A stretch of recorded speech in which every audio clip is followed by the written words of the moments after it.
अस्सलाम वालेकुम। मैं उम्मीद करती हूँ कि आप सब खैरियत से होंगे। तो आज हम आपको ऐसे मुल्क की सैर करवाने जा रहे हैं जिसका जो है ना वो दुनिया में कहीं भी जो है ना वो नाम मौजूद नहीं है।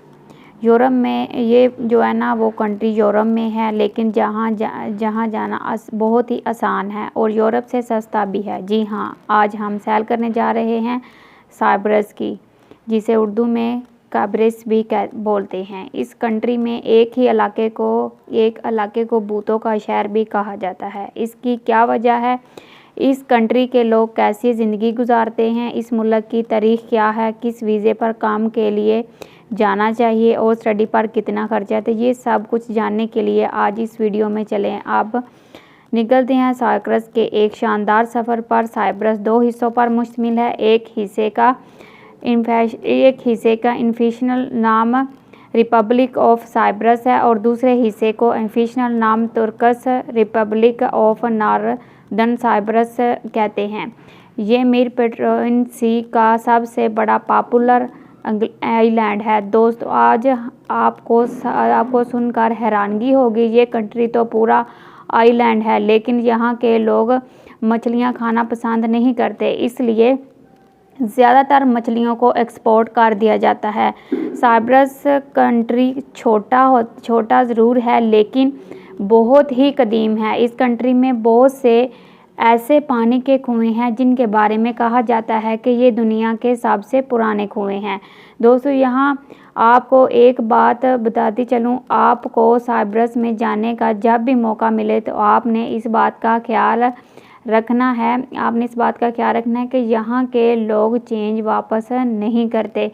जी हाँ, अगर आप टैक्सी पर जाते हैं या आप जो है ना वो टैक्सी वाले को 240 रुपये बिल जो है ना वो अदा करते हैं और आपके पास जो है ना 250 रुपये हैं और आपका बिल बनता है 240 रुपये, तो ये आपको 10 रुपये वापस नहीं करेंगे। यहाँ के लोगों का मानना है कि बिल के ऊपर के जो भी पेमेंट कस्टमर देता है उसे टिप समझकर रख लिया जाता है। साइप्रस के लोग मेहनती भी बहुत ज़्यादा होते हैं। यहाँ यही वजह है कि मछलियों के साथ साथ फल सब्जियाँ बड़े पैमाने पर एक्सपोर्ट करते हैं। साइप्रस का कैपिटल न्यूयॉर्क है, जो मुल्क का सबसे बड़ा शहर है। साइप्रस बहुत कम आबादी वाले कंट्री में आता है, तो यहाँ के लोगों का मानना है कि अगर आबादी कम रहेगी तो हम अच्छे सहूलियात के साथ ज़िंदगी गुजार सकेंगे। इसी वजह से ये जो लोग हैं ना इस कंट्री की जो कुल आबादी है वो 12 जो है ना वो लाख जो 12 खरब 1,000 जो है ना 1,000 है, जो आबादी के लिहाज से दुनिया के 158 नंबर पे आता है। 198 जो है ना 58 नंबर पे आता है। तो दोस्तों, कुछ दुनिया का वाद ऐसा जो है ना कैपिटल है जो कंट्रीज़ में नहीं आता। ये दुनिया का एक ऐसा वाहिद मुल्क है जो कंट्री में नहीं आता। जैसा कि आपको पहले बताया है कि ये कंट्री 2 हिस्सों में तकसीम है। एक हिस्सा एशिया है, रिपब्लिक ऑफ साइप्रस है, जबकि दूसरा हिस्सा यूरोपीय यूनान का हिस्सा है। इस हिस्से में जाने के लिए आपके पास साइप्रस का वीज़ा या शंघन वीज़ा होना चाहिए, जबकि तुर्की साइप्रस में जाने के लिए आपके पास तुर्की का वीज़ा होना चाहिए। और तुर्कश में आप सिर्फ किसी लाइन पर नहीं जा सकते, आप किसी भी एयरलाइन पर नहीं जा सकते। ये 2 हिस्सों में तकसीम क्यों हुआ, इसके बारे में आगे हम वीडियो में आपको बताने वाले हैं।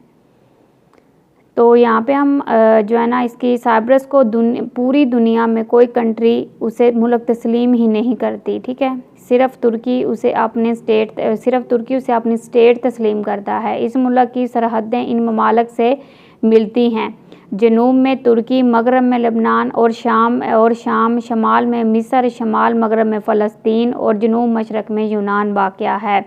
10वीं सदी से इस मुल्क का दारुल हुकूमत है। ये शहर 2 हिस्सों में तकसीम है। इसके दरमियान एक लाइन लगाई गई है जिसे यूएल बर्जवन कहा जाता है। लिक्वेशिया की कुल आबादी 2 लाख के करीब है। ये कंट्री यूनिवर्सिटीज़ और तारीख़ी मकामात की वजह से दुनिया में बहुत ही फेमस है। साइप्रस की इन्फेक्शन ज़बान तुर्की और यूनानी है। दोस्तों, यूरोपियन साइप्रस इन मुल्कों में इन मुल्कों में आते हैं जिसका नक्शा इनके झंडे पर बना हुआ है। झंडे पर सफ़ेद और तांबे के कलर का नक्शा बनाया गया है, क्यों ना कि इस कंट्री में तांबे के ज़खायर वहाँ पर मकदार में मौजूद हैं, बहुत ही कलील मकदार में जो है ना यहाँ मौजूद हैं। तो साइबर तुर्की के ज़ेरे इंतज़ाम है इसका एजेंडा, लेकिन डिज़ाइन तुर्की के एजेंडे से मिलता जुलता है। मुल्क में जो है ना वो 99.1% अरतकुस्कस और दूसरा जो है ना 9% रोमन कैथोलिक और 2% पर टैटनिस्ट और 8% मुसलमान आबाद हैं और 1% बुत मज़हब को मानने वाले लोग हैं। बाकी दूसरे मज़हबों के लोग आबाद हैं। इस कंट्री का कुल रकबा 9,250 मरबा किलोमीटर है, जो रकबे के लिहाज से दुनिया के 168वें मुल्क पर आता है। साइप्रस को दुनिया के अमीर तरीन ममालिक में से शुमार किया जाता है। साइप्रस की GDP $32 मिलियन है। साइप्रस के लोग सालाना आमदनी $30,000 है। इनकी सालाना आमदनी बहुत ज़्यादा $30,000 है, जो कि पाकिस्तान के 84 लाख के बराबर है। और यहाँ के लोगों की कम से कम सैलरी जो है ना वो $1,000 है, जो पाकिस्तानी 2,80,000 के बराबर है। साइप्रस के लोग फ्रेंडली नेचर के हैं और इसके अलावा ये फ़ैशन पर बहुत ज़्यादा तवज्जो देते हैं। यहाँ यही वजह है कि यहाँ ब्यूटी पार्लर, हेयर ड्रेसेस और सैलून जो है ना वो आपको हर जगह देखने को मिलेंगे। साइप्रस की तारीख़ी अहमियत बहुत ही ज़्यादा है। ये जज़ीरा पिछले 60 सालों से यूनान और तुर्की के दरमियान तनाज़रे की वजह से है। इसीलिए भी जो है ना वो यहाँ पर जो लोग ये जो तनाज़रे की वजह है वो इसीलिए है कि तेल निकालने वाले ममालिक लिबनान, शाम और मिस्र जैसे इलाकों पर हमला करना हो तो साइप्रस के एयर बेस इस्तेमाल करके आसानी से जो है ना वो हमला कर सकते हैं। इसके अलावा साइप्रस से सुएज़ कनाल को भी बंद किया जाता है, जो दुनिया का बहुत बड़ा तजारती रास्ता है।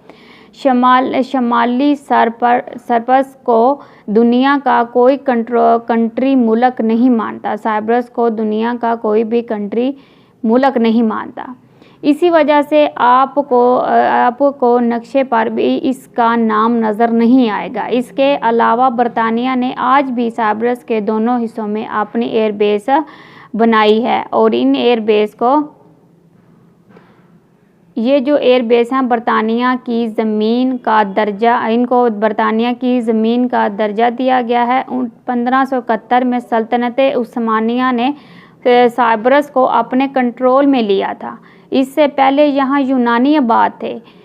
इस वक्त यूनान भी सल्तनत उस्मानिया के कंट्रोल में था, लेकिन बहुत ज़्यादा तादाद में यूनानी साइप्रस और यूनान में आबाद थे। 1820 में यूनान ने सल्तनत उस्मानिया के ख़िलाफ़ बगावत की और यूनान ने सल्तनत उस्मानिया से आज़ादी हासिल की। साइकोस की यूनानियों ने भी यूनान को करीब देखते हुए बगावत शुरू की, लेकिन सल्तनत उस्मानिया साइप्रस की बगावत को कुचल दिया। लेकिन साइप्रस में अंदरूनी जंगी जो है ना वो जारी रही और साइप्रस की यूनान से मिलने की तारीख जारी रही। 1878 में साइप्रस पर बरतानिया आकर बैठ गया और कंट्रोल संभाल लिया। सल्तनत उस्मानिया ने बरतानिया को साइप्रस कि इस शर्त पर दिया कि वो रशिया के ख़िलाफ़ जंग में सल्तनत उस्मानिया का साथ देंगे। बरतानिया इस जगह की अहमियत को अच्छे से जानता था, इसलिए रजामंद हो गया, साइप्रस में आकर बैठ गया और पूरी दुनिया पर बरतानिया का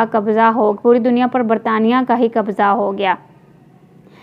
बरतानिया ने जो है ना इस जो है ना वो सिटी पर जो है ना वो कब्ज़ा कर लिया। दूसरी जंग अजीम के बाद बरतानिया जब एशिया से निकला तो साइप्रस ने भी आज़ादी का मुतालबा किया, लेकिन बरतानिया इस इलाके से नहीं निकलना चाहता था। इसी वजह से बरतानिया की 2 एयर बेस साइप्रस में मौजूद हैं। क्यों ना कि इस इलाके की अहमियत को जानना। बरतानिया के निकलने के बाद तुर्की और यूनानी आपस में लड़ना शुरू हो गए तो UNO ने उसे यूनान ने उसे 2 हिस्सों में तकसीम कर दिया। इन 2 हिस्सों के नाम दरमियान के बॉर्डर को UN ओब्रिफोजन कहा जाता है। दोस्तों, आज टूरिस्ट भी इसी कंट्री में बहुत ज़्यादा आते हैं, क्यों ना कि ये कंट्री कुदरती खूबसूरत से भी माला माल है। आप जब वहाँ पे जाएंगे तो आप उस जगह को भूलेंगे नहीं, क्योंकि ये कुदरती खूबसूरती से भी माला माल है। खूबसूरती का अंदाज़ा आप यहाँ से भी लगा सकते हैं कि 12 लाख की सिर्फ आबादी है।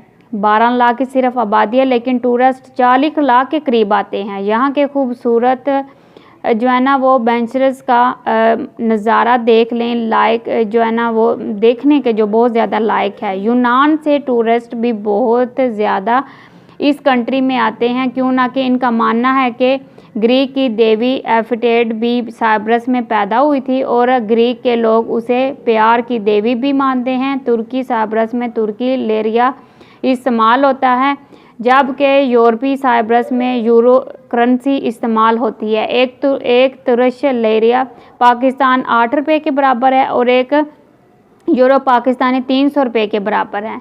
साइप्रस के शहर टैक्सी की भी हालात सुल्तान के नाम से एक मज़ार मौजूद है, जहां हज़रत इमाम हरम रज़ी अल्लाह तआला अन्हा की कब्र मुबारक मौजूद है, जो आप सल्लल्लाहु अलैहि वसल्लम की वालदा हज़रत आमना रज़ी अल्लाह तआला अन्हा की बहन है। कोशिया के अलावा आप लेरा सोलोंग का सामना गुलिस्तान और कीनिया का भी विज़िट कर सकते हैं। ये 5 सिटी साइप्रस की सबसे बड़ी सिटीज़ हैं। तुर्किश साइप्रस के अंदर एशिया में आपको कोई इंटरनेशनल ब्रीड नहीं मिलेगा, क्यों ना कि यहाँ पर जो है ना तकरीबन 33 सेंटर्स को दुनिया कंट्री ही नहीं मानती। ठीक है, साइप्रस को जो है ना वो कंट्री ही नहीं माना जाता। इसी वजह से यहाँ कोई भी ब्रांड नहीं आ सकता, लेकिन तुर्किश ब्रांड तमाम यहाँ मौजूद हैं। दोस्तों, कि आप जानते हैं कि अगर कंट्री में बूट सिटी भी मौजूद है, जो मुकम्मल तौर पर गैर आबाद हो चुका है। मसलन इस सिटी के अंदर ना एक बूट सिटी भी मौजूद है, जो मुकम्मल तौर पर गैर आबाद है।